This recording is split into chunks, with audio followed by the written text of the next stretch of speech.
আমি যে টপিকটা নিয়ে আজকের ঐতিহাসিক চট্টগ্রামের প্যারেড ময়দানের তাফসিরুল কোরআন প্রোগ্রামে আলোচনা করব সেটা হচ্ছে সূরাতু আন-নাহলের 90 নম্বর আয়াত নিয়ে কিছু কথা আমরা উপস্থাপন করবার চেষ্টা করব ইনশাআল্লাহ। এই আয়াতটা অনেক কম্প্রিহেন্সিভ একটা আয়াত। সাইয়েদনা আব্দুল্লাহ ইবনে মাসউদ রাদিয়াল্লাহু তাআলা আনহু উনি বলেছেন ইন্নাহা মিন আজমাই আয়াতিল কোরআন, এটা কোরআনের সবচেয়ে জামে মানে আয়াত। যদিও ছোট্ট আয়াত, অল্প কিছু কথামালা, কিন্তু তিনি বলতেন এটা কোরআনের সবচাইতে জামে মানে সবচেয়ে কম্প্রিহেন্সিভ একটা আয়াত, যেখানে শব্দ কম কিন্তু এটার দোতনা, এটার আবেদন, এটার মিনিং অনেক বেশি। এই আয়াতে আল্লাহ তাআলা বেসিক্যালি আমাদেরকে তিনটা বিষয়ে আদেশ করেছেন আর তিনটা বিষয়ে বারণ করেছেন, মানে নিষেধ করেছেন। 3 do's and 3 don'ts, do's and don'ts, তিনটা আদেশ, তিনটা নিষেধ। এই ছোট্ট একটা আয়াতে গোটা ইসলামী শরিয়ার the gist, the cream of the creams, গোটা ইসলামী শরিয়ার মূল নির্যাসকে আল্লাহ ঢুকিয়ে দিয়েছেন। তিনটা আদেশ আর তিনটা নিষেধ। আসুন আমরা সরাসরি কোরআন থেকে শুনি, সবাই পড়ুন। আউযু বিল্লাহি মিনাশ শাইতানির রাজীম, বিসমিল্লাহির রহমানির রহিম। ইন্নাল্লাহা ইয়া'মুরু বিল আদলি ওয়াল ইহসানি ওয়া ইতা'i যিল কুরবা وينهى عن الفحشاء والمنكر والبغي يعظكم لعلكم تذكرون।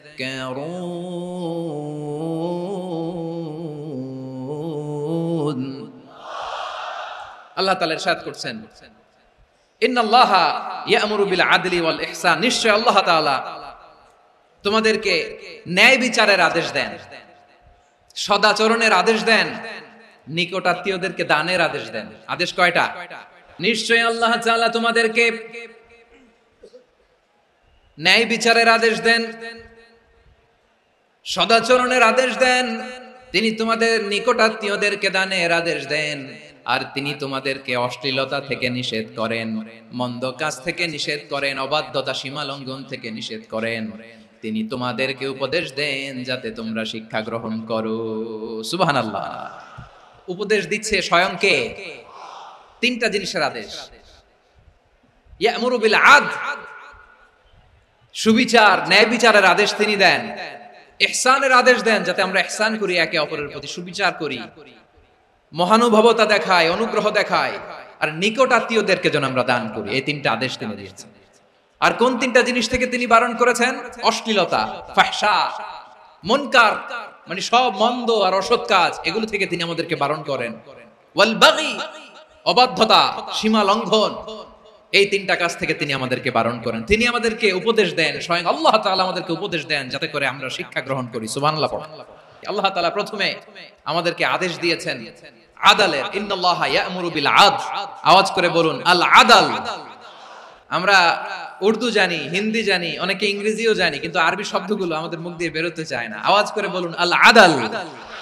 মাশাআল্লাহ। ইন্নাল্লাহা ইয়া'মুরু বিল আদল, আল্লাহ তাআলা আমাদেরকে আদলের আদেশ দেন। আদল অনেকে না বুঝলেও আদালত শব্দটা বুঝবেন। আদালত, আদালত, আদালত বুঝেন না?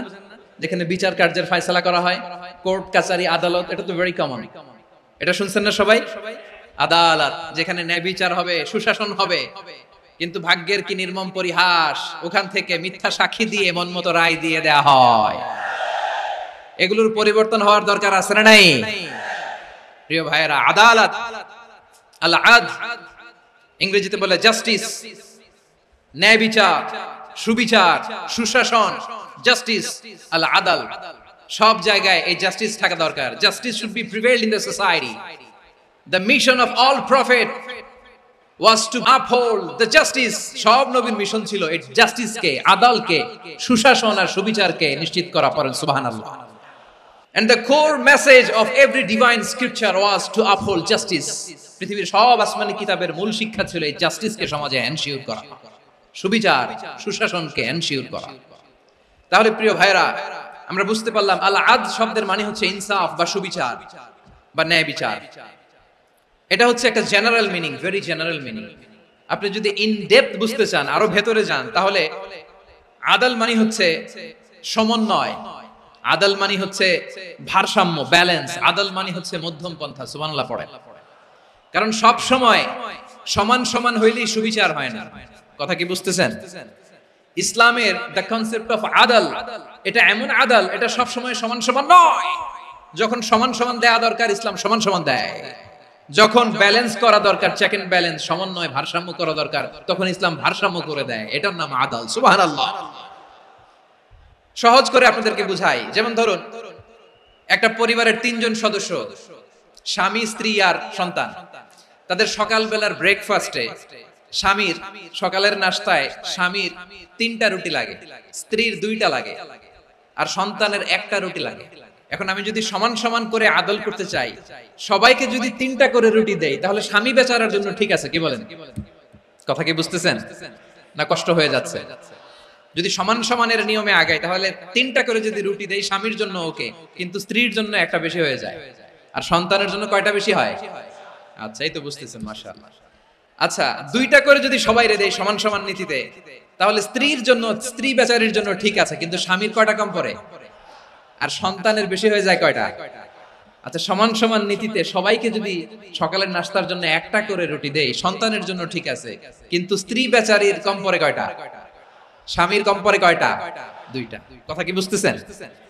আর আমি যদি স্বামীকে দেই 3টা, স্ত্রীকে দেই 2টা, আর সন্তানকে দেই 1টা, তাহলে কারো অপচয় হবে না। যার যতটুকু দরকার ঠিক ততটুকুই কাজে লাগবে। চিল্লায় বলেন ঠিক কি না? এটাই হচ্ছে ইসলামের আদাল, যেখানে যার যতটুকু দরকার তাকে সেখানে ঠিক ততটুকু দিয়ে দেওয়ার নামই হচ্ছে আদাল। চিল্লায় পড়েন আল্লাহু আকবার। রব্বুল আলামিন বলেন, ইউসিকুমুল্লাহু ফি আওলাদিকুম লিযযাকারি মিসলু হাযযিল উনসায়াইন। আল্লাহ তোমাদেরকে ওসিয়ত করেন, তোমাদেরকে আদেশ দেন, উত্তরাধিকার সম্পদ যখন বন্টন হবে, ছেলেরা যতটুকু পাবে, মেয়ে পাবে তার অর্ধেক। সুবহানাল্লাহ বলেন। দেখেন, ছেলে যতদূর, মেয়ে অর্ধেক, ছেলে ডবল পাবে। আপাত দৃষ্টিতে মনে হয় এখানে অবিচার হয়েছে, কিন্তু আসলে কি অবিচার হয়েছে? আপনি বিয়ের ক্ষেত্রে যান, ওইখানে আবার ছেলে মোহরানা দেয়, মেয়ে সেখানে মোহরানা পায়। তাহলে চেক এন্ড ব্যালেন্স, ভারসাম্য, ব্যালেন্স, মধ্যম পন্থা এখানে আছে না নাই? এটাই হচ্ছে ইসলামের আদল। আল্লাহ তাআলা এই আদলের আদেশ দিয়েছেন, সুবিচার, ন্যায় বিচার, সুশাসন এবং ভারসাম্যের আদেশ দিয়েছেন। প্রিয় ভাইয়েরা, একটি শান্তিময় সমাজ, একটা সমৃদ্ধ সমাজ, একটা মানবিক সমাজ যদি আমরা পেতে চাই, এই আয়াতের মধ্যে যতগুলো পয়েন্ট আছে সবগুলোর বাস্তবায়ন লাগবে। এই আয়াতে আল্লাহ তাআলা একটা মানবিক সমাজের রূপরেখা টেনেছেন। তার প্রথম কথা হচ্ছে ইন্নাল্লাহা ইয়ামুরু বিল আদল। আল্লাহ তাআলা তোমাদেরকে আদলের নির্দেশনা দেয়, সুবিচার, সুশাসনের নির্দেশনা দেয়। যে সমাজে আদল থাকে না, সেই সমাজে জুলুম মানুষের ঘাড়ে চেপে বসে। আদলের বিপরীত হচ্ছে জুলুম। আদলের বিপরীত কি? জুলুম বা জাওর, অত্যাচার, অবিচার, বৈষম্য। এই যে বৈষম্য বিরোধী ছাত্র আন্দোলন কমন পড়ছে? এই যে একজন সমন্বয়ক তো দেখা করলো আমার সাথে। জুলুম মানে হচ্ছে বৈষম্য। বৈষম্যের স্থান ইসলামে নাই, অবিচারের স্থান ইসলামে নাই, জুলুমের স্থান ইসলামে নাই। আল্লাহ তাআলা বলেন যে আমি জুলুমকে নিজের জন্য হারাম করেছি এবং তোমাদের জন্য হারাম করেছি। বিশ্বনবী ফরমান, আল্লাহ তাআলা বলেন হাদিসে কুদসিতে, ইয়া ইবাদি ইন্নী হারামতুয যুলমা আলা নাফসি ওয়া জাআলতুহু বাইনাকুম মুহাররামান ফালা তাযালামু। আমার গোলামেরা শোনো, নিশ্চয় আমি আল্লাহ তাআলা জুলুমকে আমি আমার উপরে হারাম করেছি, অনুরূপভাবে জুলুম করাকে তোমাদের উপরেও হারাম করেছি। ফলে ফালা তাযালামু, তোমরা একে অপরের সাথে জুলুম করো না। নির্দেশনাটা কার? খবরদার, জুলুমের সাথে আমাদের কোনো সম্পর্ক নাই। আল্লাহ তাআলা আদলের আদেশ দিয়েছেন, আদালতের আদেশ দিয়েছেন, সুশাসনের, ন্যায় বিচারের আদেশ দিয়েছেন। ইন্নাল্লাহা ইয়ামুরু বিল আদল। আমাদেরকে আদল প্রতিষ্ঠা করতে হবে। জুলুমের সাথে ইসলামের কোনো সম্পর্ক নাই। আল্লাহ তাআলা জালিমদের জন্য কঠিন শাস্তি প্রস্তুত করে রেখেছেন। এক্সট্রা জুডিশিয়াল কিলিং এর কোনো হিসাব নাই। বিচার বহির্ভূত হত্যা, এনফোর্স ডিসঅ্যাপিয়ারেন্স, গুম, যেটা সবচাইতে বড় মানবতা বিরোধী অপরাধ। কত মানুষ যে গুম হয়েছে তার কোনো ইয়ত্তা নাই। যেই ফ্যামিলির সদস্য গুম হয়েছে, তারা কি ওই লোকটার জন্য মাগফিরাতের দোয়া করবে নাকি সুস্বাস্থ্যের দোয়া করবে তারা নিজেরাও জানতো না। কারণ জানে না ও বেঁচে আছে না মরে গেছে। আহা, বিডিআর নওজোয়ানদের যারা ছাড়া পেল দেখলাম বিনা অপরাধে কোন অন্যায় ছাড়া, অপরাধ ছাড়া তাদের জীবন থেকে, তাদের তারুণ্যের, তাদের যৌবনের 15 বছর, 16 বছর, 17 বছর নাই। 6 মাস বয়সের ছোট বাচ্চাকে রেখে জেলে গেছে। 6 মাসের মেয়ে বেরোয় দেখে মেয়ের বয়স 17 বছর। মেয়ে বাবারে চিনে না, বাবা মেয়েরে চিনে না। মেয়েকে এখন বিয়ে দিয়ে আরেক ছেলের হাতে তুলে দিবে। মেয়ের শৈশব বাবা দেখে নাই, মেয়ের কৈশোর বাবা দেখে নাই, মেয়ের তারুণ্য দেখে নাই। আরেক যুবককে দেখলাম 14 দিনের সংসার, 2 সপ্তাহের সংসার শেষে জেলে গেছে। কত যুবকের যে স্ত্রী চলে গিয়েছে ফ্যামিলি ছেড়ে, কারণ জানে না তো কবে আসবে, কি হবে, কেউ জানতো না। দাম্পত্য জীবনের মাত্র 14 দিনের স্মৃতি, এই স্মৃতিকে আঁকড়ে ধরে এক বোন 16টা বছর, 17টা বছর কাটিয়ে দিয়েছে। আমি নিউজটা দেখে ভাবলাম, আমার এই বোনের প্রতিটি দিন কিভাবে কেটেছে, প্রতিটি রাত কিভাবে কেটেছে, প্রতিটি ক্ষণ কিভাবে কেটেছে। বিশ্বনবী বলেছেন, ইত্তাকি দাওয়াতাল মাজলুম ফাইন্না লাইসা বাইনাহু ওয়া বাইনাল্লাহি হিজাব। মাজলুমের কান্নাকে ভয় করো, কারণ মাজলুমের কান্না আর আল্লাহর মাঝে কোনো পর্দা থাকে না। আমরা আর এরকম কোন জুলুম বাংলাদেশে দেখতে চাই না। জোরে বলেন ঠিক কিনা? আমার প্রিয় বীর চট্টলার তৌহিদি মুসলমান, আমরা আর নতুন করে কেউ জালিম হোক এটা চাই না। নতুন করে আবার কেউ ফ্যাসিস্ট হোক আমরা চাই না। এক দল আরেক দলকে নিশ্চিহ্ন করার রাজনীতি করুক আমরা চাই না। আমরা সুশাসনের বাংলাদেশ চাই, মানবিক বাংলাদেশ চাই, আমরা একটা সমৃদ্ধ বাংলাদেশ চাই। আমরা বিশ্বের বুকে সম্মান নিয়ে মাথা উঁচু করে দাঁড়াতে চাই, ঠিক কিনা বলেন? আল্লাহ বলেন, এটা যদি তোমরা চাও, একটা সমৃদ্ধ সমাজ যদি বিনির্মাণ করতে চাও, মানবিক সমাজ যদি বিনির্মাণ করতে চাও, আমি তোমাদেরকে সেজন্য প্রথমে আদালতের নির্দেশ দিলাম। ইন্নাল্লাহা ইয়া'মুরু বিল আদল, নিশ্চয় আল্লাহ তাআলা তোমাদেরকে ন্যায় বিচার, সুশাসন এটার আদেশ দেন। সুবহানাল্লাহ। আদাল, ন্যায় বিচারের আদেশ আল্লাহ তাআলা কোরআনের বিভিন্ন আয়াতে দিয়েছেন। আল্লাহ তাআলা বলছেন, ইন্নাল্লাহা يأمركم أن تؤدوا الأمانات إلى أهلها وإذا حكمتم بين الناس أن تحكموا بالعدل إن الله نعم ما يعظكم به إن الله كان سميعا بصيرا। الله تعالى বললেন, আল্লাহ আদেশ দিচ্ছেন, যে ব্যক্তি আমানতের হকদার তার হাতে তোমরা আমানত পৌঁছে দাও। আর যখন তোমরা বিচার কার্য করবে, বিচার ফয়সালা করবে, আদালতের সাথে করো। সুবহানাল্লাহ বলেন। ওয়া ইযা হাকামতুম বাইনান নাসি আন তাহকুমু বিল আদল, আদালতের সাথে করবা। আল্লাহ তাআলা বলেন, যারা জাজ হবে, বিচারক হবে, তাদের যদি বাদী বিবাদীর কারো সাথে শত্রুতা থাকে, কারো সাথে যদি কোনো ধরনের রেষারেষি থাকে, আল্লাহ বলেন বিচার কার্য করতে যে শত্রুতা রেষারেষির কারণে আদালতের বাইরে যে অবিচার করে বিচার করো না। ওয়ালা ইয়াজরিমান্নাকুম শানাআনু কওমিন আলা আল্লা তা'দিলু ই'দিলু হুয়া আকরাবু লিত্তাকওয়া ওয়াত্তাকুল্লাহা ইন্নাল্লাহা খাবীরুম বিমা তা'মালুন।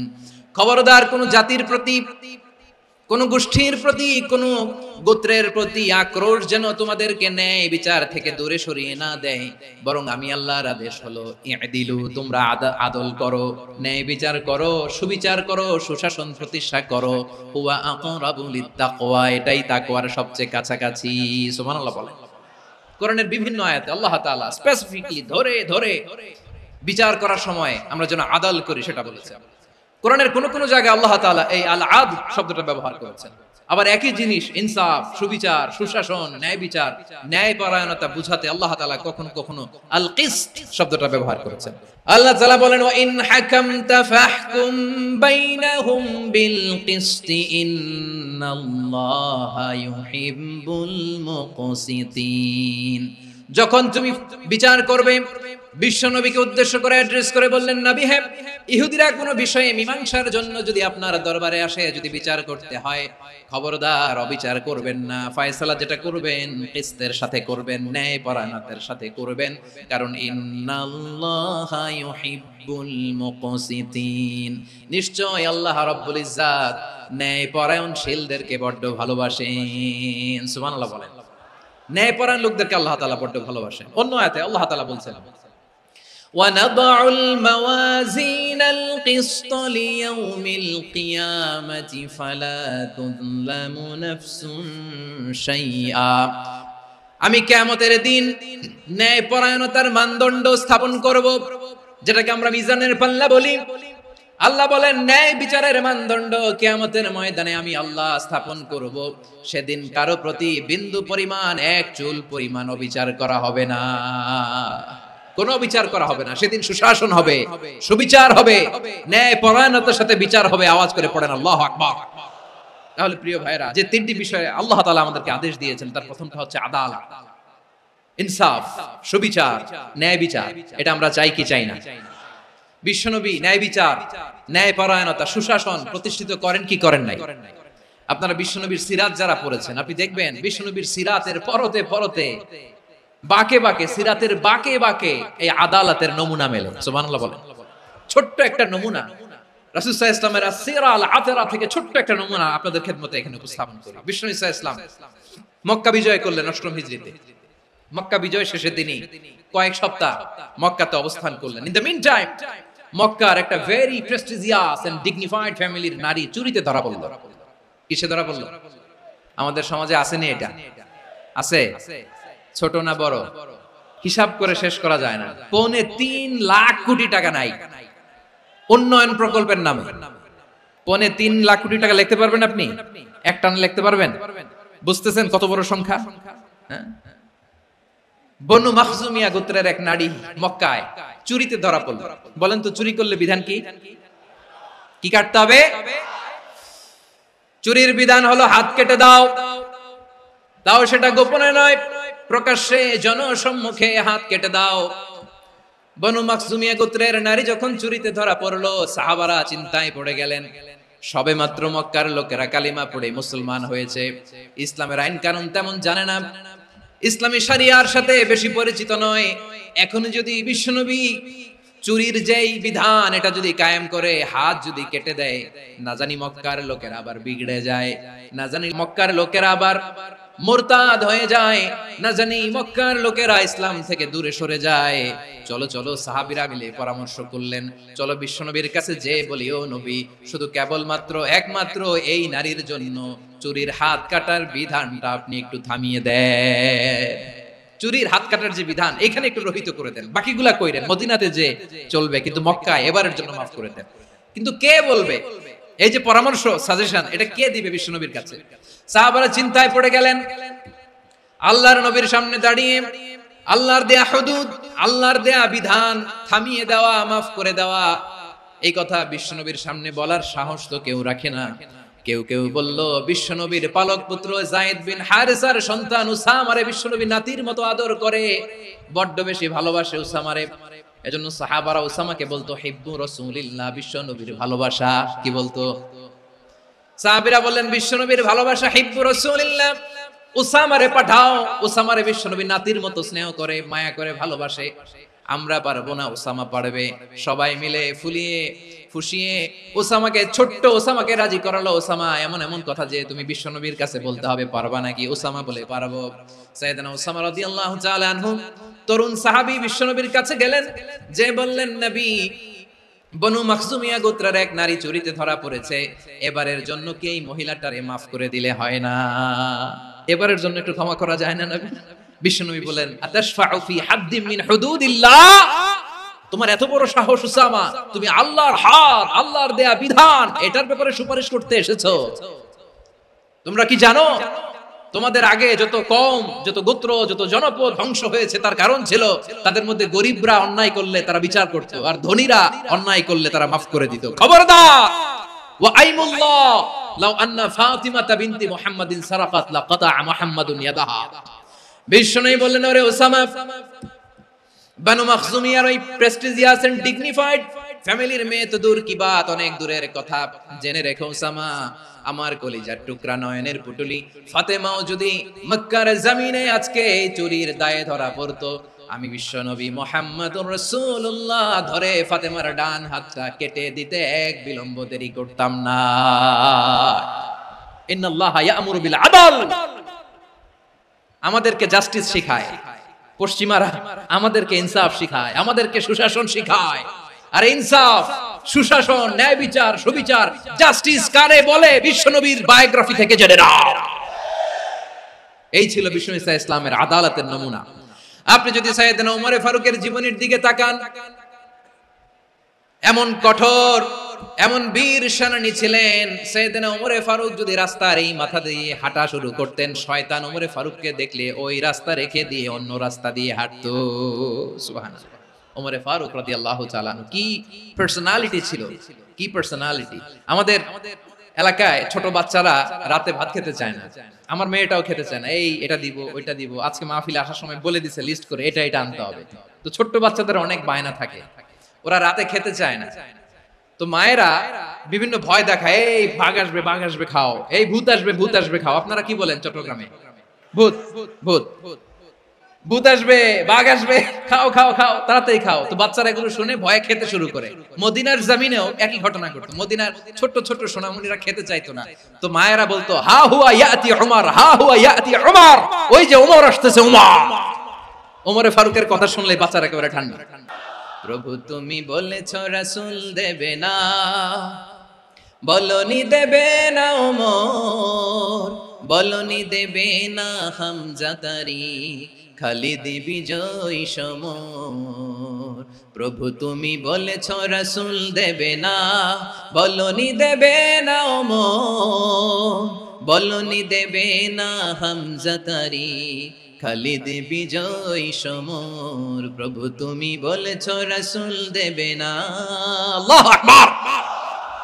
ওমর ফারুক রাদিয়াল্লাহু তাআলা আনহু, ওনার কথা শুনলে গায়ের মধ্যে গুজবাম হয়, গায়ের পশমগুলো দাঁড়িয়ে যায়। সুবহানাল্লাহ বলেন। কি পার্সোনালিটি ছিল, কি ব্যক্তিত্ব ছিল। মুনাফিকরা ওমর ফারুককে জমের মতো ভয় পেত। শয়তান, খুদ শয়তান এই রাস্তা দিয়ে আসলে শয়তান অন্য রাস্তা দিয়ে হাঁটতো। ওমর ফারুক রাদিয়াল্লাহু তাআলা আনহুর জীবনে যদি দেখেন, তাহলে সেখানে আপনি আদালতের, ইনসাফের, সুশাসনের, জাস্টিসের নমুনা দেখতে পাবেন। কয়টা শুনবেন? সাইয়েদনা ওমর ফারুক রাদিয়াল্লাহু তাআলা আনহুর সন্তান আব্দুর রহমান মিশরে মদ খেয়ে মদ্যপ অবস্থায় ধরা পড়েছে। মদ খাওয়ার কারণে, মদ যদি কেউ পান করে আর যদি প্রমাণিত হয়, তার বিচার হলো 80 বেদ। আওয়াজ করে বলেন কয় বেদ? বাংলাদেশেও তো এই আইন আছে নাকি? বাংলাদেশে আছে? হ্যাঁ, মদ খাইলে 80 বেদ, এই আইন বাংলাদেশে চালু হোক, আমরা চাই কি চাই না?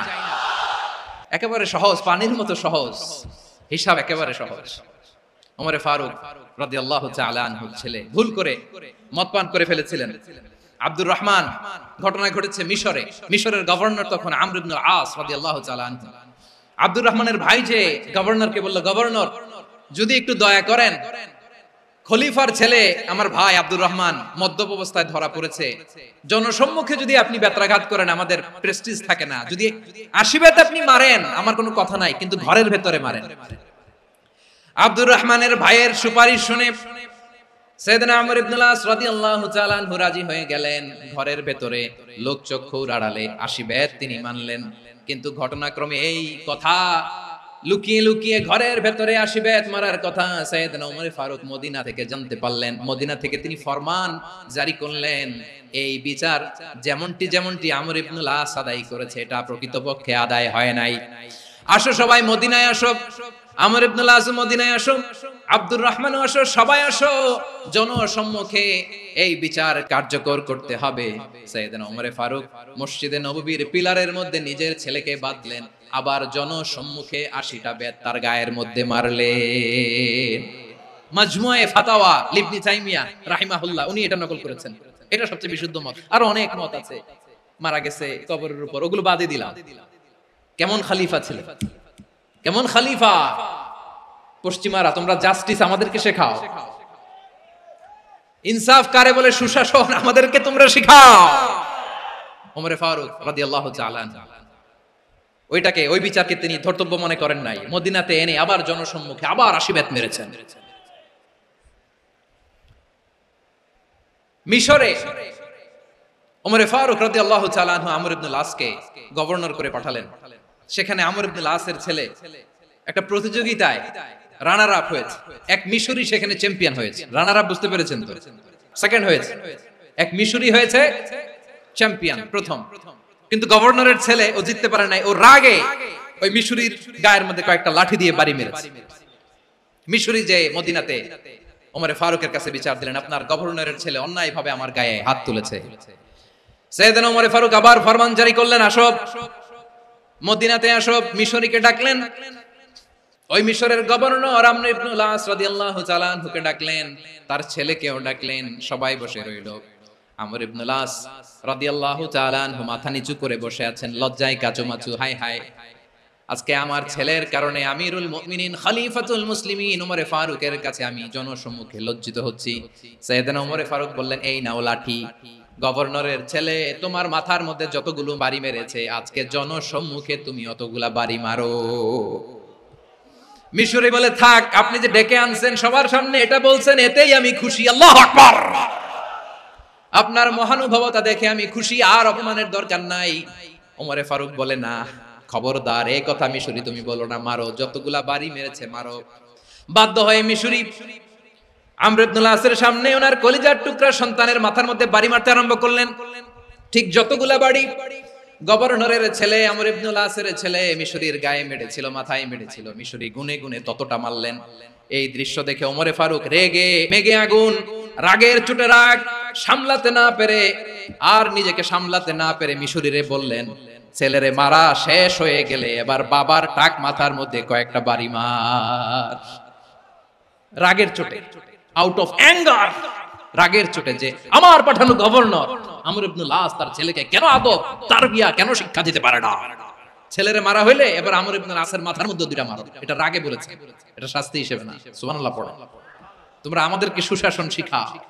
বিশ্বনবী বলেন, আদালত এটা যেন তেন বিষয় না, এটা দিয়েই মানবিক সমাজ গড়তে হবে। আল্লাহ তাআলা কিয়ামতের কঠিন ময়দানে, যেদিন স্বামী স্ত্রীকে চিনবে না, স্ত্রী স্বামীকে দেখে পালিয়ে যাবে, বন্ধু বন্ধুরে চিনবে না, পীর সাহেব মুরিদরে চিনবে না, মুরিদ পীর সাহেবরে চিনবে না, দলের কর্মী তার নেতারে চিনবে না, নেতা তার কর্মীরে চিনবে না, বন্ধু বন্ধুরে দেখে পালাবে। কঠিন মুহূর্তে সূর্যটা মাথার কাছে চলে আসবে, জমিনটা তামার জমিন হবে। আজকের জমিনের মতো নয়, মানুষ ঘর্মাক্ত, ক্লান্ত, শ্রান্ত মাথার মগজগুলো কানের ছিদ্র আর নাকের ছিদ্র দিয়ে বেয়ে বেয়ে পড়বে। বিশ্বনবী ফরমান, কিয়ামতের ওই কঠিন ময়দানে 7 শ্রেণীর ব্যক্তি কেন রব্বুল আলামিন তার আরশের নিচে ছায়া দিবেন। তার মধ্যে প্রথম শ্রেণীর ব্যক্তি হলো ইমামুন আদিল, যে ইনসাফের সাথে বিচার করে, যে জাস্টিস সমাজে সার্ভ করে, যে সুশাসন নিশ্চিত করে, ওই ইমামুন আদিল। আদিল শব্দটা বুঝছেন না? ইন্নাল্লাহা ইয়া'মুরু বিল আদল, পাইছেন? আদিল। 7 শ্রেণীর ব্যক্তিকে আল্লাহ তাআলা সুশীতল আরশের নিচে ছায়া দিবেন, যেদিন তার দেয়া ছায়া ছাড়া কোনো ছায়া থাকবে না। এর প্রথম হচ্ছে ইমামুন আদিল, ন্যায়পরায়ণ শাসক। চিল্লায়ে বলেন সুবহানাল্লাহ। আবার বিশ্বনবী বললেন, ইন্নাল মুকসিতিনা ইনদাল্লাহি আলা মানাবিরা মিন নূর আন ইয়ামিনির রহমান। কিয়ামতের দিন যারা ন্যায়পরায়ণ হিসেবে আল্লাহর সামনে দাঁড়াবে, কিয়ামতের দিন রব্বুল আলামিন তার আরশের ডান দিকে ওই ন্যায়পরায়ণ লোকদের জন্য আরশের ডান দিকে একটা নূরের মিম্বারে তাদেরকে বসার সুযোগ করে দিবে। আল্লাহর আরশের ডান দিকে ন্যায়পরায়ণ লোকদের জন্য আল্লাহ তাআলা নূরের মিম্বার বানাবে। 4টে কেন কথা মনে করেছেন? আল আদাল, জাস্টিস, ইন্নাল্লাহা ইয়া'মুরু বিল আদল। আল্লাহ তাআলা এই আদালতের নির্দেশনা দেন, সুবিচার, সুশাসন। প্রিয় ভাইরা, এটা আমরা বাংলাদেশে চাই কি চাই না? এই যে অরাজকতা, এই যে অন্যায়, এই যে জুলুম, এই যে ইনকনসিস্টেন্সি সমাজের অসঙ্গতির প্রধান কারণ জাস্টিস নাই, সুবিচার নাই, সুশাসন নাই। শেষবারের মতো আওয়াজ করে বলেন তো, আমরা বাংলাদেশে আদল চাই কি চাই না? তাহলে প্রথম নির্দেশনা শেষ, আল্লাহ তাআলা তোমাদেরকে আদলের আদেশ দেন। এরপরে আল্লাহ বললেন, আমি তোমাদেরকে ইহসানের আদেশ দেই। ইন্নাল্লাহা ইয়া'মুরু বিল আদলি ওয়াল ইহসান। আমি তোমাদেরকে যেমনি আদলের নির্দেশনা দেই, তেমনি ভাবে তোমাদেরকে ইহসানের নির্দেশনা দেই। ইহসান, আওয়াজ করে সবাই বলেন তো ইহসান।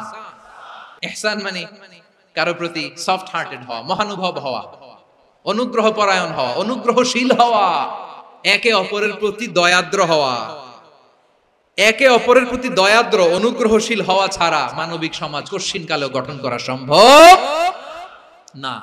প্রিয় ভাইরা, সুন্দর আচরণ দিয়ে, ইহসান দিয়ে যা জয় করা যায়, নরম আচরণ দিয়ে যেটা অর্জন করা যায়, কঠোরতা দিয়ে সেটা পারা যায় না। বিষ্ণু ঈসা ইসলাম ইহসান দিয়ে, কোমল আচরণ দিয়ে, তার অনুগ্রহ দিয়ে তিনি অনেক কাফিরের হৃদয়কে জয় করে ফেলেছেন। সাইয়েদনা সুমামা ইবনে উসাল রাদিয়াল্লাহু তাআলা আনহুর কথা মনে পড়ে যায়। তিনি ছিলেন ইয়ামামার বাদশা। মদিনাতে বিশ্বনবীকে হত্যা করার নিয়তে এসেছিলেন, গোপনে গোপনে বিশ্বনবীকে হত্যা করে আবার ইয়ামামাতে তিনি ফিরে যাবেন। কিন্তু কি অবাক করা কাণ্ড, হত্যা করতে পারে নাই, সাহাবাদের হাতে তিনি ধরা পড়ে গেলেন। সাইয়েদনা সুমামা ইবনে উসাল রাদিয়াল্লাহু তাআলা আনহু হত্যার নিয়তে আসলেন, কিন্তু হত্যা করতে পারলেন না। সাহাবারা ওনাকে ধরে ফেললেন, ধরে মসজিদে নববীর পিলারের মধ্যে বেঁধে রাখলেন।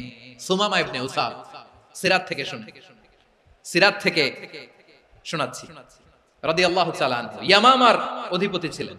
বিশ্বনবীকে হত্যার জন্য আসছেন, ধরা পড়ে গেছেন, এখন মসজিদে নববীতে বেঁধে রাখছেন, তার মানে বন্দী। এখন স্ট্যাটাস কি? বন্দী, ক্যাপটিভ। বিষ্ণু ঈসা ইসলাম সাহাবাদেরকে বললেন, তার খোঁজ খবর নিও, সুমামা ইবনে উসালের খোঁজ খবর নিও। সাহাবারা বলেন, ইয়া রাসূলুল্লাহ, আপনাকে হত্যা করতে এসেছে, তার তো কঠিন ক্যাপিটাল পানিশমেন্ট হওয়া দরকার, কঠিন শাস্তি হওয়া দরকার। বিশ্বনবী বললেন, না, আমি যেটা জানি তোমরা সেটা জানো না, তোমরা সুমামার সাথে ভালো আচরণ করো।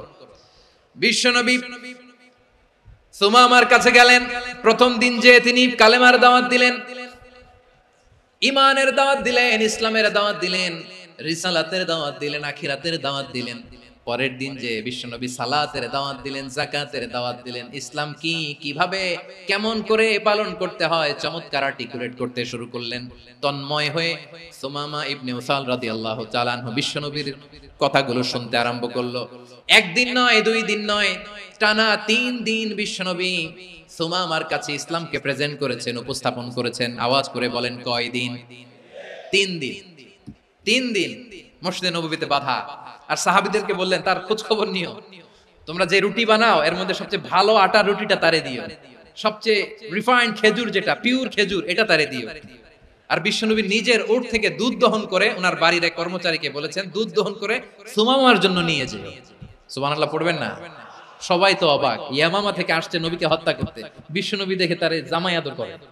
একদিন নয়, 2 দিন নয়, টানা 3 দিন বিশ্বনবী এভাবে সুমামার কাছে যে ইসলামকে প্রেজেন্ট করতে আরম্ভ করলেন, ইসলামকে উপস্থাপন করতে শুরু করলেন, আর তাকে চমৎকার এন্টারটেইনমেন্ট, আপ্যায়ন দিতে আরম্ভ করলেন। টানা 3 দিন যখন ইসলামের দ্য বিউটিজ অফ ইসলাম, ইসলামের সুমহান বাণী, সৌন্দর্য তার কাছে উপস্থাপন শেষ, তাকে আপ্যায়ন শেষ, বিশ্বনবী বললেন সাহাবাদেরকে, যাও এবার সুমামার হাতের পায়ের রশি দুটো খুলে দাও।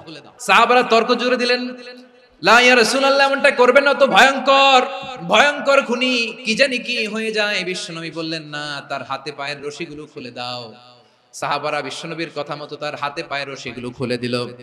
সুমামা মুহূর্তের মধ্যে মসজিদে নববী থেকে বের হয়ে ইয়ামামায় ফিরে না যে মসজিদে নববীর পাশে একটা খেজুর বাগান ছিল, সেখানে চলে গেলেন। সেখানে একটা ছোট্ট কুয়া ছিল, কুয়ার পানি দিয়ে তিনি গোসল করলেন। সুবহানাল্লাহ পড়েন। কুয়ার পানি দিয়ে গোসল করে মসজিদে নববীর সামনে এসে বিশ্বনবী এবং সাহাবাদের সামনে দাঁড়িয়ে সাব্বাবা উঁচু করে বললেন, আশহাদু আল্লা ইলাহা ইল্লাল্লাহ ওয়া আশহাদু আন্না মুহাম্মাদান আবদুহু ওয়া রাসূলুহু। আমি সাক্ষ্য দিচ্ছি আল্লাহ ছাড়া কোনো ইলাহ নাই, আর মুহাম্মদ আল্লাহ তাআলার প্রেরিত বান্দা এবং রাসূল। প্রিয় ভাইরা, ইহসান দিয়ে যা জয় করা যায়, কঠোরতা দিয়ে সেটা কঠিনকালেও জয় করা যায় না। আওয়াজ করে বলেন, ঠিক কি না?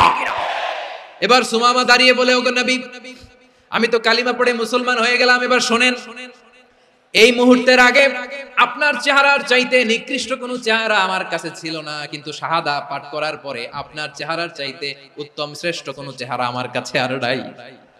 ও নবী, আজকের দিনের আগে ইসলাম ধর্মের চেয়ে নিকৃষ্ট অপছন্দনীয় কোনো ধর্ম আমার কাছে ছিল না, কিন্তু এই মুহূর্ত থেকে ইসলামের চেয়ে সেরা শ্রেষ্ঠ পছন্দনীয় কোনো ধর্ম আমার কাছে নাই। নবী গো, আজকের দিনের আগে মদিনার চাইতে অপছন্দনীয় নিকৃষ্ট কোনো শহর আমার কাছে ছিল না, কিন্তু এই মুহূর্তের পর থেকে মদিনার চাইতে কোনো শ্রেষ্ঠ শহর আমার জানা নাই। সে ছিল গমের বড় ডিলার, গম বেচতো। কি বেচতো? তার গম কিনে মক্কার লোকেরা রুটি খাইতো। সে ঘোষণা দিল, আজকে থেকে মক্কাবাসীদের জন্য সব গম আমি হারাম করে দিলাম, মক্কাবাসী এখন না খেয়ে মরে। সুবহানাল্লাহ পড়বেন না? মক্কাবাসী বিশ্বনবীর কাছে আসলেন, এসে বললেন, মুহাম্মদ আমরা তো তোমার ভাই, তোমার চাচা, তোমার ভাতিজা, তোমার আত্মীয়, তুমি সুমামারে বলো সে যেন আবার গমের সাপ্লাই মক্কার জন্য অনুমতি দিয়ে দেয়। বিশ্বনবীর অনুমতি ক্রমে সুমামা আবার মক্কাতে গম পাঠাতে শুরু করলো। পড়েন সুবহানাল্লাহ। ইহসান, ইহসান দিয়ে আপনি যেটা জয় করতে পারবেন, you can win the heart of your enemies. ইহসান দিয়ে আপনি আপনার শত্রুর হৃদয়কে জয় করতে পারবেন। এজন্য আল্লাহ বললেন, ওয়া আনফিকু ফি সাবিলিল্লাহি ওয়া লা তুলকু বিআইদিকুম ইলাত তাহলুকা ওয়া আহসিনু ইন্নাল্লাহা ইউহিব্বুল মুহসিনিন। তোমরা আল্লাহর রাস্তায় দান করবে আর নিজেরা নিজেদেরকে ধ্বংসের হাতে ঠেলে দিও না। তোমরা একে অপরের প্রতি ইহসান করবে, কারণ ইহসানকারীদেরকে আল্লাহ বড় ভালোবাসেন। সুবহানাল্লাহ পড়েন। আবার সূরা রহমান আল্লাহ বললেন, হাল জাযাউল ইহসানি ইল্লাল ইহসান ফাবিআইয়ি আলা, সবাই পড়েন, ফাবিআইয়ি আলাই রাব্বিকুমা তুকাযযিবান। ইহসানের প্রতিদান হিসেবে ইহসানি হয়। বিশ্বনবী সুমামার প্রতি যেমন ইহসান করেছেন, সুমামাও ঠিক তেমন ইহসান ফিরিয়ে দিয়েছে। ঠিক কিনা বলেন? তাহলে এক নম্বরে হচ্ছে আদ, ন্যায় বিচার। দুই নম্বরে সবাই বলেন ইহসান, সদাচরণ। ইহসান দুই ধরনের প্রিয় ভাইরা, ইহসান ফিল ইবাদা, ইহসান ফিল মুআমালা। ইহসান ফিল ইবাদা হচ্ছে একাগ্র অনুভবে ইবাদতে ডুব দেওয়া, এর নাম ইবাদতের ইহসান। সুবহানাল্লাহ পড়ুন। বিশ্বনবী বলেন ইহসান মানে কি জানো নাকি? হাদিসে জিবরিলে সাইয়েদনা জিবরিল আলাইহিস সালাম বিশ্বনবীকে বললেন, আখবিরনি আনিল ইহসান। নবী আমাদেরকে বলেন ইহসান মানে কি? বিশ্বনবী বললেন, আনতা আবুদাল্লাহা কাআন্নাকা তারাহু ফাইন লাম তাকুন তারাহু ফাইন্নাহু ইয়ারাক। ইহসান মানে হলো এমন ভাবে তুমি আল্লাহর সামনে নিজেকে উজাড় করে ইবাদত করবে, তুমি ভাববে তুমি আল্লাহকে দেখতে পাচ্ছ। আর এটা যদি ভাবা তোমার জন্য কঠিন হয়ে যায়, অন্তত এতটুকু তুমি ভাববা যে আল্লাহ তোমাকে দেখতে পাচ্ছেন। ঠিক কিনা বলেন? ও আমার বীর চট্টলার ভাইয়েরা, কেউ যেটা দেখে না সেটা দেখে কে? এই বিশ্বাস হৃদয়ের মধ্যে আছে? নামাজে যখন দাঁড়ান এই ফিলিংসটা আনা যাবে? এসা পর্যন্ত যে আমরা হায়াত পাবো কোনো গ্যারান্টি আছে? সবাই আওয়াজ করে বলেন, গ্যারান্টি আছে? গ্যারান্টি নাই। এজন্য বিষ্ণু ইসলাম বলেছে এমন ভাবে নামাজে দাঁড়াও, ইবাদত করো, মনে করো হতে পারে এটাই আমার জীবনের শেষ নামাজ। পারফর্ম দ্য সালাহ as if this is your last and final prayer. এমন ভাবে সালাতে দাঁড়াও, ভাবো হতে পারে এটাই তোমার জীবনের শেষ নামাজ। এমন ভাবে নামাজে দাঁড়াও, ভাবো এটাই শেষ নামাজ। তাহলে নামাজে একাগ্রতা বাড়ায় দিবে কে? ফলে ইবাদতের ইহসান আমাদের অর্জিত হবে। আর মুআমালাতে ইহসান হলো, বিশ্বনবী বলেন, ইন্নাল্লাহা তাবারাকা ওয়া তাআলা কাতাবাল ইহসানা আলা কুল্লি শাই ফাইযা কাতালতুম ফাআহসিনুল কিতলা ওয়া ইযা যাবাহতুম ফাআহসিনুয যাবহা ওয়ালিয়ুহিদ্দা আহাদুকুম শাফরাতাহু ওয়ালিয়ুরিহ যাবিহাতাহু। ইহসান দুই ধরনের, আওয়াজ করে বলতে হবে কয় ধরনের? একটা হচ্ছে ইহসান ফিল ইবাদা, ইবাদতে ইহসান। ইবাদতে ইহসান কি? একাগ্র অনুভব দিয়ে ইবাদত করা, মন প্রাণ দিয়ে ইবাদত করা। আর মুআমালাতে ইহসান কি? সব কাজে, দৈনন্দিন কাজে, কর্মে, সামাজিক অ্যাক্টিভিটিতে কোমলতা প্রদর্শন করা, অনুগ্রহের সাথে সবকিছু করা। আল্লাহ তাআলা ইন্নাল্লাহা তাবারাকা ওয়া তাআলা কাতাবাল ইহসানা আলা কুল্লি শাই, তিনি সবকিছুর ব্যাপারে ইহসানকে আবশ্যক করেছেন। সবকিছু, মুমিনের সব কাজে ইহসানের পরশ থাকবে। ওয়া ইযা কাতালতুম ফাহসিনুল কিতলা, বিষ্ণুই বলেন তুমি যখন কাউকে হত্যা করো ইহসানের সাথে করো। সুবহানাল্লাহ পড়বেন না?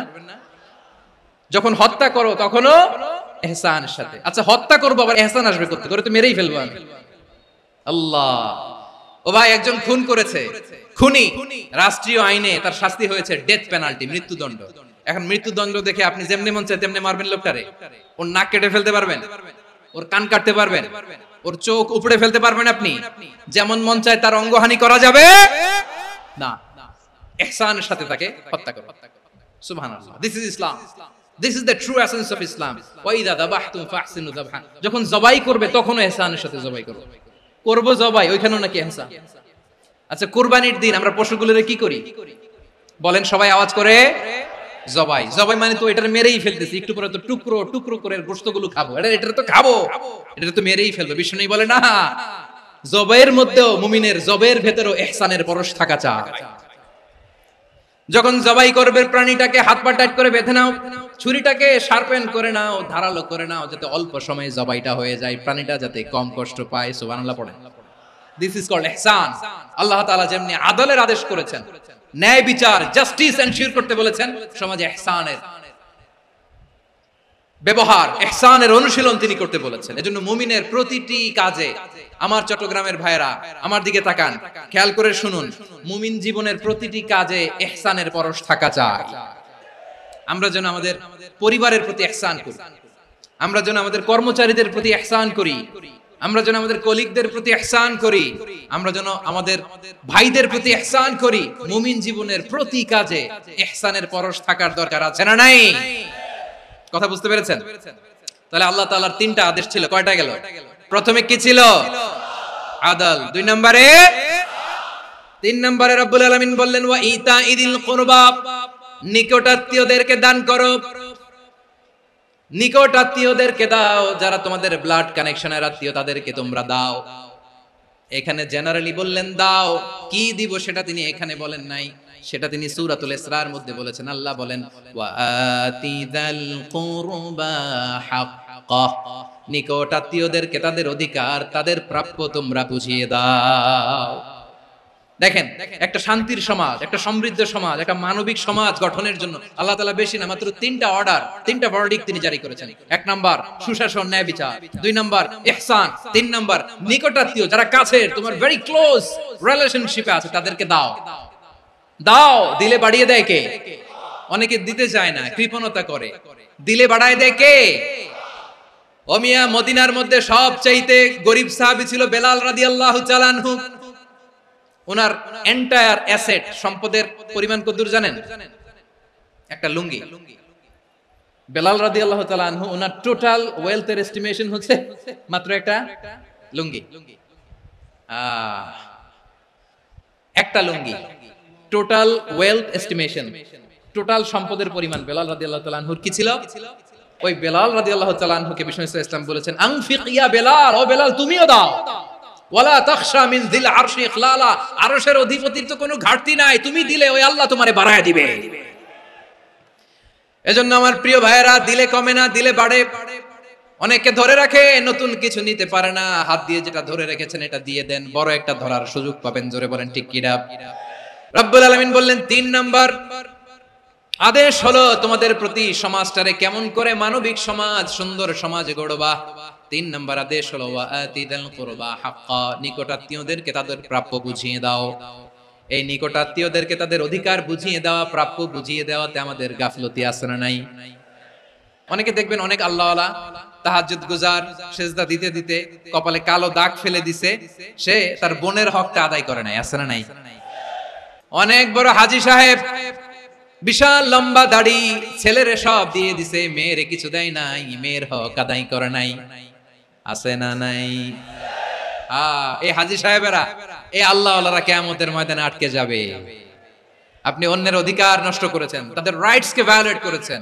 এজন্য আল্লাহ তাআলা বলেন, কারো অধিকার যদি কেউ নষ্ট করে, ওই সমাজটা মানবিক সমাজ কঠিনকালেও হতে পারে না।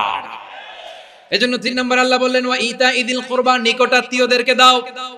কি দিবা? তাদের অধিকার দিয়ে দাও, বোনের অধিকার বুঝিয়ে দাও, মেয়ের অধিকার বুঝিয়ে দাও, ফুফুর অধিকার বুঝিয়ে দাও। দেখবেন অনেক মায়েরা ছেলের পাতে মুরগির রান দেয়, মেয়ের পাতে দেয় মুরগির ঠ্যাং। তো মেয়ের কি মুরগির রান খেতে মনে চায় না? মনে চায় না? এমনটা করা যাবে না। নিকটাত্মীয়দেরকে অধিকার দিয়ে দাও, নিকটাত্মীয়ের সাথে সুসম্পর্ক রাখো। আদেশটা কার? এজন্য প্রিয় ভাইয়েরা, জীবনে যদি বারাকা অর্জন করতে চান, নিকটাত্মীয়দের সাথে সুসম্পর্ক রাখতে হবে, তাদের জন্য উপহার পাঠাতে হবে। বিশ্বনবী বলেন লা ইয়াদখুলুল জান্নাতা কাতে, যে ব্যক্তি আত্মীয়তার সম্পর্ককে ছিন্ন করে দেয়, সে কঠিন কালেও আল্লাহর জান্নাতে ঢুকবে না। আপনি কি এটারে সহজ হাদিস মনে করছেন? এটা সহজ কথা? আপনি ভাবছেন আপনার নামাজ আপনারে বাঁচাতে পারবে, আপনার রোজা বাঁচাতে পারবে, আপনার তাহাজ্জুদ আপনারে বাঁচাতে পারবে? অধিকার নষ্ট করলে কিছুই আপনারে বাঁচাতে পারবে না। এজন্য নিকট আত্মীয়দেরকে দিতে হবে বেশি বেশি। বিশ্বনবী বলেন ইন্না সাদাকাতা আলাল মিসকিনি সাদাকা ওয়া আলা যির রাহিমি ইসনাতান সাদাকাতুন ওয়া সিলা। মিসকিনরে দান করলে শুধু দানের সওয়াব হয়, নিকট আত্মীয়কে দান করলে 2টার সওয়াব হয়, সাদাকার সওয়াব হয়, আবার আত্মীয়তার বন্ধন অটুট রাখার সওয়াব হয়ে যায়। আবার বিশ্বনবী বললেন মান সাররাহু আইয়ুবসাতা লাহু ফি রিজকিহি ওয়া ইনসাআলাহু ফি আসারিহি ফালইয়াসিল রাহিমা যে ব্যক্তি তার রিজিকের প্রশস্ততা চায় আর হায়াতে বরকত চায় সে যেন তার আত্মীয়ের সাথে সুসম্পর্ক রাখে। আমার প্রিয় চট্টলার ভাইয়েরা, আমাদের রিজিক বাড়ুক এটা আমরা চাই কি চাই না? সবাই চান? হ্যাঁ, আমাদের রিজিকে প্রশস্ততা আসুক চাই কি চাই না? আমাদের হায়াতে বরকত আসুক আমরা চাই কি চাই না? এই দুইটা যদি চান তাহলে নিকট আত্মীয়দের সাথে সুসম্পর্ক রাখবেন। পারবেন? তাহলে সমাজটারে মানবিক সমাজ বানায় দিবে কে? তিনটা আদেশ চলে গেল। এক নম্বরে কি ছিল? 2 নম্বরে, 3 নম্বরে নিকট আত্মীয়দেরকে দান। আল্লাহ তাআলা তিনটা জিনিসের যেমনি আদেশ করেছেন অনুরূপভাবে তিনটা বিষয় তিনি বারণ করেছেন, নিষেধ করেছেন। ওগুলোর কাছেও যাওয়া যাবে। রাব্বুল আলামিন বলেন ওয়ায়ানহা আনিল ফাহশাই ওয়াল মুনকারি ওয়াল বাগি। আমি যেমনি তিনটি বিষয় আদেশ করলাম অনুরূপভাবে তিনটি বিষয় বারণ করলাম, নিষেধ করলাম। আমার 1 নাম্বার নিষেধাজ্ঞা হলো অশ্লীলতার প্রতি। ফাহশা ওয়ায়ানহা আনিল ফাহশা, আল্লাহ তাআলা অশ্লীলতাকে নিষেধ করেছেন। কোন জিনিসকে? সবাই বলুন কোন জিনিসকে? যত ধরনের, যত টাইপের, যত ক্যাটাগরির অশ্লীলতা হতে পারে সব অশ্লীলতাকে হারাম করেছেন কে? ফাহশা মানে কি? কথায়, কাজে, আচরণে, কমেন্ট, ফেসবুকের কমেন্টসে যত ধরনের নোংরামো আছে, যত ধরনের অশ্লীলতা আছে এটাকে আরবিতে বলে ফাহশা। রাব্বুল আলামিন বলেন কুল ইন্নামা حرم ربي الفواحش ما ظهر منها وما بطن। ও নবী আপনি বলে দেন আমার রব প্রকাশ্য অপ্রকাশ্য, স্পষ্ট কিংবা অস্পষ্ট, দৃশ্যমান কিংবা অদৃশ্যমান সব অশ্লীলতাকে হারাম করেছেন। সব ধরনের অশ্লীলতা হারাম। আল্লাহ তাআলা আমাদেরকে অশ্লীলতা থেকে বাঁচান। এবার বলেন আমাদের সমাজে অশ্লীলতা আছে না নাই? অশ্লীলতা নানা ভাবে, নানা নামে, নানা মোড়কে আমাদের সমাজে আছে না নাই? সংস্কৃতির নামে, ফ্যাশনের নামে, বিনোদনের নামে, উপন্যাসের নামে, কনসার্টের নামে অশ্লীলতা আছে না নাই? আপনি দেখেছেন কনসার্ট গুলোর অবস্থা? আমাদের তরুণ তরুণীরা, আমাদের যুবক যুবতীরা, আমাদের জেনজিরা কি অবস্থা ওইখানে? কনসার্টের নামে অশ্লীলতা আছে না নাই? ছেলে মেয়ে একে অপরকে জড়ায় ধরতেছে, একে অপরকে চুমু খাচ্ছে প্রকাশ্যে, দিবালোকে, গণমানুষের সামনে। আল্লাহ তাআলা এই অশ্লীলতা থেকে আমাদেরকে বেঁচে থাকতে বলেছেন। রূপালী জগতের নামে অশ্লীলতা আছে না নাই? এই টার্মটা আপনারা জানেন না? রূপালী জগৎ কি জগৎ? আসলে কি রূপালী জগৎ না অন্ধকার জগৎ? আমার বোনেরা আপনাদেরকে যে কি বলে তারা বুঝায়, রূপালী জগৎ শুনেই আপনি ভরকে যাবেন না। রূপালী জগতে যে নারী যত বেশি উলঙ্গ সে নাকি তত বেশি সাহসী। জানেন? বলে এটা একটা সাহসী নারী, খুব সাহসী পদক্ষেপ তার। যত বেশি শরীর থেকে কাপড় নামাতে পারবে, যত বেশি বস্ত্রহীন হয়ে নিজেকে প্রেজেন্ট করতে পারবে সে নাকি তত বেশি সাহসী। আমার চট্টলার ভাইয়েরা, শয়তানের প্রথম এজেন্ডা ছিল বনি আদমকে বস্ত্রহীন করা। সে আদম এবং হাওয়া আলাইহিস সালামকে নিষিদ্ধ গাছের ফল খাইয়ে তাদেরকে বস্ত্রহীন করেছে। এই জামিনেও সে আমাদেরকে বস্ত্রহীন করতে চাইবে। এই রূপালী জগতের নামে তারা এটা করে। আমার প্রিয় বোনেরা, আপনি জানেন না আপনার দাম কত? ওরা আপনাদেরকে বিজ্ঞাপনের সস্তা পণ্য বানাতে চায়। ওরা আপনাদেরকে ওদের ভোগের লিপসার টুলস বানাতে চায়। ওরা আপনাদেরকে দিয়ে ওদের খায়েশ পূরণ করতে চায়। এটা আপনাদের জন্য মোটেও ডিগনিটি নয়, এটা আপনাদের জন্য সম্মান নয়। আপনার সম্মান শালীনতায়, আপনার সম্মান হেজাবে, আপনার সম্মান ভদ্রতায়, আপনার সম্মান আপনার ডিসেন্ট পোশাকে। পোশাক বলে দেয় এই নারীটা ভদ্র না অভদ্র। পোশাক বলে দেয় এই মেয়েটা কোন ঘরের মেয়ে। আপনি জানেন না আপনারা এই সস্তা পণ্য বানায়, ভোগের পণ্য, বিলবোর্ডে আপনাকে উলঙ্গ করে উপস্থাপন করে। এই অশ্লীলতার সাথে ইসলামের কোনো সম্পর্ক।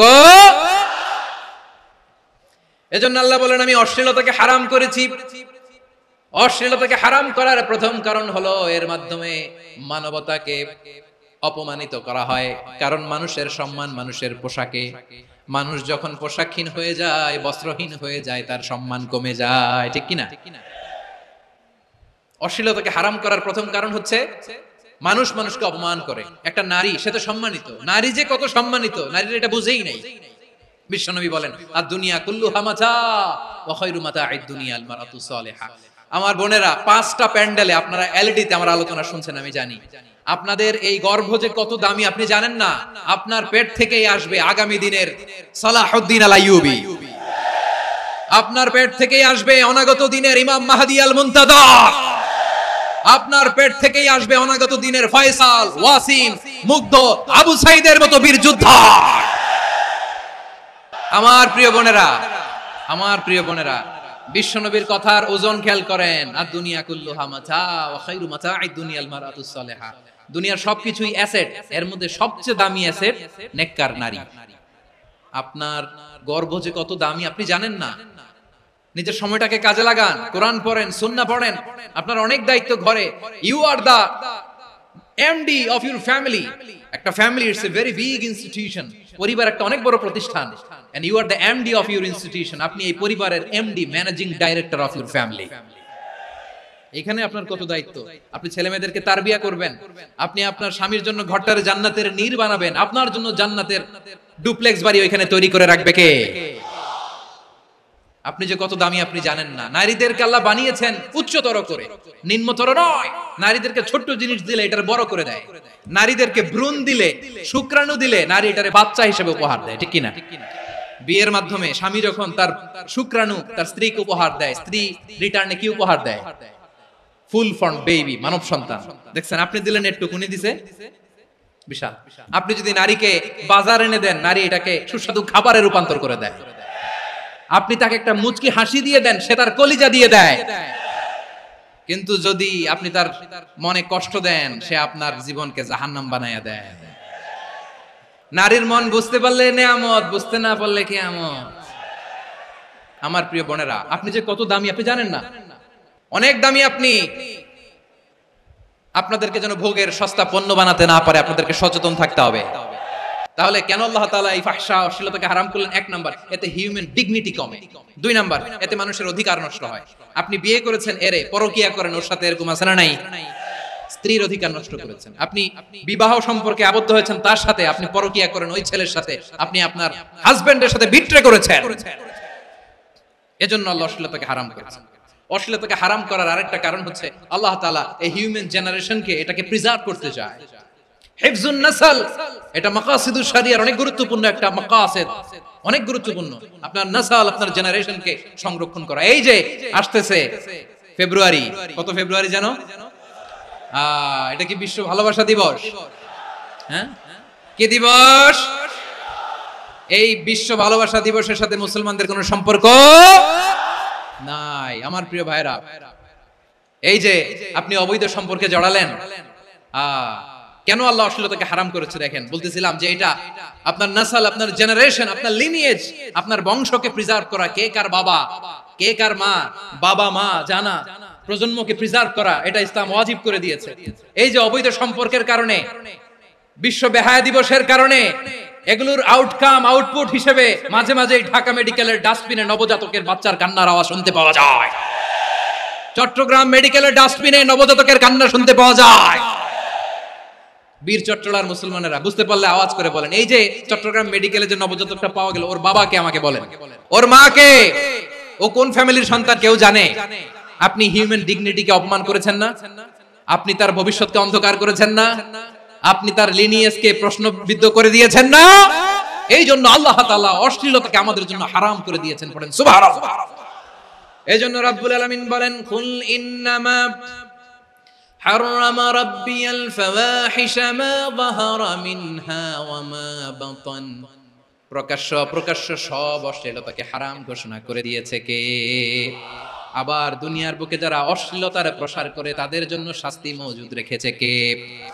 রাব্বুল আলামিন বলেন, ইন্নাল্লাযীনা ইউহিব্বুনা আন তাশিআল ফাহিশাতু ফিল্লাযীনা আমানু লাহুম আযাবুন আলীমুন ফিদ দুনিয়া ওয়াল আখিরাতি ওয়াল্লাহু ইয়ালামু ওয়া আনতুম লা তা'লামুন। নিশ্চয়ই যারা বিশ্বাসীদের মাঝে অশ্লীলতার প্রচার প্রসার করতে চায় তাদের জন্য আমি মর্মন্তুদ শাস্তি প্রস্তুত করে রেখেছি, দুনিয়াতেও রেখেছি, আখিরাতেও রেখেছি। ঘোষণাটা কার? যারা এই নাটকের নামে, সিনেমার নামে, রূপালী জগতের নামে, মুভির নামে, ওটিটি প্ল্যাটফর্মের নামে আমার সমাজে অশ্লীলতা ছড়াতে চায়, তাদের জন্য কঠিন মর্মন্তুদ শাস্তি মজুদ রেখে দিয়েছে কে? ও আমার বোনেরা, এখনো আপনি জাগবেন না? এখনো আপনার চিন্তার দুয়ারে এখনো নাড়া পড়ে নাই? ওরা আপনাকে উলঙ্গ বানাতে চায়, ওরা আপনাকে আইটেম গার্ল বানাতে চায়। এজন্য ইসলাম অশ্লীলতাকে হারাম করেছে। হারাম। ইসলাম বলেছে যোজন যোজন দূরে থাকো, ওরা বলে না কাছে আসো, কাছে আসার গল্প, ক্লোজ আপ ওয়ান, কাছে আসার গল্প আছে না নাই? তাহলে অশ্লীলতার সাথে আমাদের কোনো সম্পর্ক? সবাই বলতে পারেননি, আওয়াজ করে বলুন, অশ্লীলতার সাথে আমাদের কোনো সম্পর্ক? আমরা এই সমস্ত ক্লোজ আপ ওয়ান, কাছে আসার গল্পের প্রোগ্রামে যাব? আমরা কোন ধরনের অশ্লীল কন্টেন্ট সোশ্যাল মিডিয়ায়, টিভিতে দেখব? কি যুগ যে আমরা কাটাচ্ছি আপনি কল্পনা করতে পারবেন না। পর্ন ইন্ডাস্ট্রি, নারী পুরুষের বস্ত্রহীন যুগল দৃশ্য, এটাকে দিয়ে ওরা কোটি ডলারের ইন্ডাস্ট্রি বানিয়েছে। পুরো মানব ইতিহাসে এরকম জঘন্য সময় মানব ইতিহাস পার করে নাই। পর্ন এটা ইন্ডাস্ট্রি হয়ে গেছে। আমাদের এই যুবকগুলো, জেনজি গুলো, ওদের চরিত্র বাঁচাবে কি করে? কেমন করে হেফাজত করবে ওদের এই মূল্যবান চরিত্র? আমার প্রিয় ভাইরা, এই অশ্লীলতার দ্য লেটেস্ট ভার্সন হচ্ছে LGBTQ, শরীফ থেকে শরীফা। শুনছেন আপনারা? দেখতে পুরুষ, আসলেই পুরুষ, সুস্থ একজন পুরুষ, 4 সন্তানের বাবা, বলে আমি মনে মনে নারী। দেখতে নারী, সুস্থ নারী, আসলেই সে দিব্যি একজন নারী, বলে আমি মনে মনে পুরুষ। সবচেয়ে ভয়ঙ্কর অশ্লীলতার সবচাইতে লেটেস্ট ভার্সন হচ্ছে এই ট্রান্সজেন্ডারিজম। সুস্থ পুরুষ তার বায়োলজিক্যাল গ্রোথকে হরমোন দিয়ে স্টপ করে দিয়ে সে সার্জারি করে নারী হতে চায়। সুস্থ নারী পুরুষ হতে চায়। পুরুষ পুরুষের প্রতি সেক্সুয়ালি আকর্ষণ বোধ করে। এটা লূত আলাইহিস সালামের কওমের মধ্যে ছিল। এটাকেও আল্লাহ কোরআনে ফাহিশা বলেছেন। ওয়ালুতান ইয قال لقومه أتأتون الفاحشة ما سبقكم بها من أحد من العالمين। লূত আলাইহিস সালাম বললেন, তোমরা কি এমন এক অশ্লীল কার্যক্রমে ডুব দিলে নাকি যেটা গোটা বিশ্বের কেউ কখনো করে নাই? তোমরাই প্রথম করেছো। পড়েন নাউযুবিল্লাহ। এই পশ্চিমের এই রোগ আমার দেশে যেন আসতে না পারে, আমাদের সজাগ থাকতে হবে। প্রিয় ভাইরা চিল্লায় বলেন ঠিক কিনা? পশ্চিমের অবস্থা ভয়ঙ্কর। পাশ্চাত্যে, আমি যুক্তরাষ্ট্রে ছিলাম অনেকদিন, কয়েক মাস, বিভিন্ন স্টেটে ঘুরেছি। গার্ডিয়ানরা উদ্বিগ্ন, ছেলে মেয়েদেরকে, ছোট্ট ছেলে মেয়ে, ওদেরকে জিজ্ঞেস করে, তুমি how do you feel right now inside yourself? তুমি ভিতরে ভিতরে কেমন ফিল করো? তোমার কি ছেলে ছেলে লাগে না মেয়ে মেয়ে লাগে? আচ্ছা বলেন, এই ছোট্ট বাচ্চাটা ওকে এগুলো জেন্ডার অ্যাসাইনমেন্ট বলতে এগুলো কিছু বুঝে? এইভাবে মিসগাইড করা হচ্ছে। কৌতূহল বশত ছোট্ট ছেলে যদি বলে আমার তো মেয়ে মেয়ে লাগে, তখন বলে যে না তুমি মেয়ে, ছেলে না। মা বাবা বাধা দিলে ওকে আলাদা গভর্নমেন্ট হাউসে নিয়ে যান। ভয়ঙ্করতম অবস্থা। আমরা একটা সময় শুনতাম যে হুজুর আমার ছেলেটা খুব ভালো, হাফেজে কোরআন, আল্লাহওয়ালা। হুজুর আমার ছেলে দাড়ি রাখছে, আল্লাহওয়ালা। হুজুর আমার ছেলে 5 ওয়াক্ত সালাত জামাতের সাথে পড়ে, তার মানে আল্লাহওয়ালা। পশ্চিমে যে আমি কি শুনছি জানেন? ওরা বলে হুজুর আমার ছেলেটা ইউনিভার্সিটির একটা মেয়ের সাথে প্রেম করে, ও খুব আল্লাহওয়ালা, হুজুর দোয়া করবেন। এর কারণ ওদের কাছে আল্লাহওয়ালার ক্রাইটেরিয়া হচ্ছে হুজুর আমার ছেলেটা আরেক ছেলেরে পছন্দ করে নাই, আমার মেয়েটা আরেক মেয়েকে ভালোবাসে নাই, এজন্য আমার ছেলেটা আল্লাহওয়ালা, হুজুর ওর জন্য একটু দোয়া করে দিয়েন। কি চ্যালেঞ্জ ওরা ফেস করতেছে। ওনার ছেলে যে আরেক ছেলেরে বিয়ে করবে না, এটাতেই উনি খুশি যে আলহামদুলিল্লাহ আমার ছেলেটা একটা মেয়েরে ভালোবাসে, আমার মেয়েটা একটা ছেলেরে ভালোবাসে, মানে এটা খুব আল্লাহওয়ালা। নাউজুবিল্লাহ পড়তে পারলেন না? এজন্য অশ্লীলতার সাথে আমাদের কোন সম্পর্ক? রব্বুল আলামিন বলেন ওয়ায়ানহা আনিল ফাহশাই ওয়াল মুনকারি ওয়াল বাগি। 3টা জিনিসকে আমি নিষিদ্ধ করলাম। 1 নাম্বার হলো ফাহশা, অশ্লীলতা। 2 নম্বরে হলো মুনকারের সমস্ত মন্দ কাজ। মুনকার মানে হচ্ছে যত মন্দ কাজ, খারাপ কাজ, বাজে কাজ, এটার বলে মুনকার। এটার কি বলে? আপনারা পড়ছেন না তা'মুরুনা বিল মা'রুফি ওয়া তানহাউনা আনিল মুনকার। সৎ কাজের আদেশ, অসৎ কাজের নিষেধ। মুনকার, মুনকার হচ্ছে মানুষের স্বাভাবিক বিবেকবোধ যেটাকে খারাপ বলে, ওইটাই মুনকার। পৃথিবীর সব আসমানি গ্রন্থ যেটাকে খারাপ বলেছে, মানুষের স্বাভাবিক বিবেকবোধ যেটাকে খারাপ বলেছে, এগুলো সব মুনকার। যেমন ইফতিজিং, এটা কি ভালো না খারাপ? মজুদদারি, খাদ্যে ভেজাল দেওয়া, ওজনে কম দেওয়া, মাছে ফরমালিন মিশানো, চাঁদাবাজি, টেন্ডারবাজি, দখলবাজি, এগুলো আমাদের স্বাভাবিক বিবেকেই বলে এগুলো খারাপ, এগুলো হচ্ছে মুনকার। আল্লাহ তাআলা এই মুনকার থেকে আমাদেরকে বেঁচে থাকতে বলেন, আর শয়তান এই মুনকারের প্রতি আমাদেরকে উদ্বুদ্ধ করে। আল্লাহ তাআলা বললেন, ইয়া আইয়ুহাল্লাযীনা আমানু লা তাত্তাবিউ খুতুওয়াতিশ শাইতান ওয়া মান ইয়াত্তাবি' খুতুওয়াতিশ শাইতানি ফাইন্নাহু ইয়া'মুরু বিল ফাহশাই ওয়াল মুনকার। আল্লাহ বললেন, আমার গোলামেরা শোনো শোনো, ও আমার বিশ্বাসী বান্দারা খবরদার, তোমরা কঠিনকালেও শয়তানের পদাঙ্ক অনুসরণ করবে না, কারণ শয়তান তোমাদেরকে অশ্লীলতা এবং মন্দ কাজের দিকে উদ্বুদ্ধ করে। আমাদের কাজ হচ্ছে শয়তান আমাদেরকে যেদিকে নিতে চায় আমরা তার উল্টা দিকে যাব। শয়তান এই মন্দ কাজকে আমাদের কাছে বিউটিফাই করে, চাকচিক্যময় করে আমাদের সামনে উপস্থাপন করে। এজন্য আল্লাহ বলেন, মুনকারকে থামাতে হবে, মুনকার প্রতিরোধ করতে হবে। মুনকার প্রতিরোধের দায়িত্ব শুধু আমাদের নাকি? শুধু আপনার খতিব সাহেবের, ইমাম সাহেবের, নাকি মুসলিম উম্মার সবার? আওয়াজ করে বলুন, মুনকার অসৎ কাজ প্রতিরোধের দায়িত্ব কার? রাব্বুল আলামিন বলেন, কুনতুম খায়রা উম্মাতিন উখরিজাত লিন-নাসি তা'মুরুনা বিল মা'রুফি ওয়া তানহাউনা আনিল মুনকার।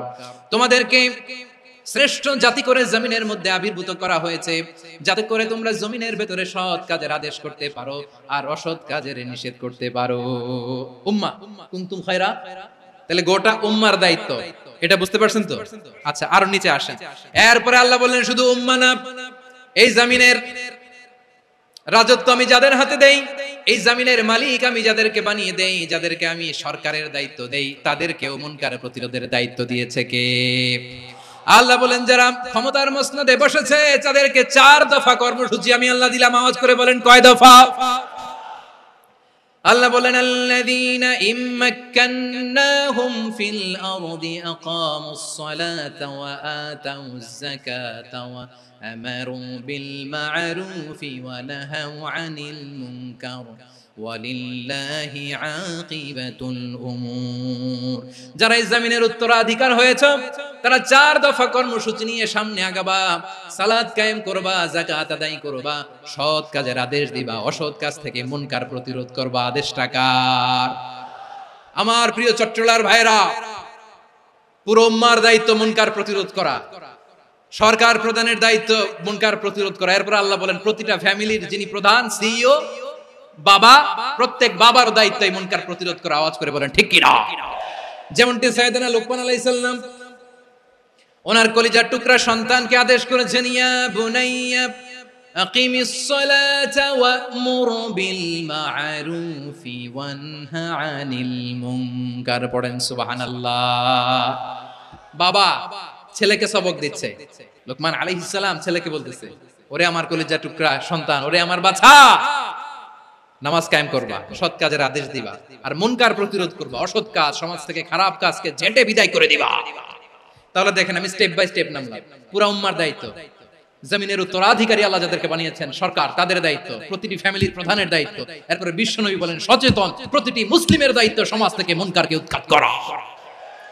বিশ্বনবী বলেছেন, মান রাআ মিনকুম মুনকারান ফালিয়ুগাইয়িরহু বিয়াদিহি فإن لم يستطع فبلسانه وإن لم يستطع فبقلبه وذلك أضعف الإيمان। সমাজে যে মুনকার দেখবে, খারাপ কাজ দেখবে, সেজন্য হাত দিয়ে সেটাকে থামায়। আমার প্রিয় ভাইরা, না থামালে আমরাই ডুববো শেষমেশ। আমাদের বাঁচার জন্য হলেও থামাইতে হবে।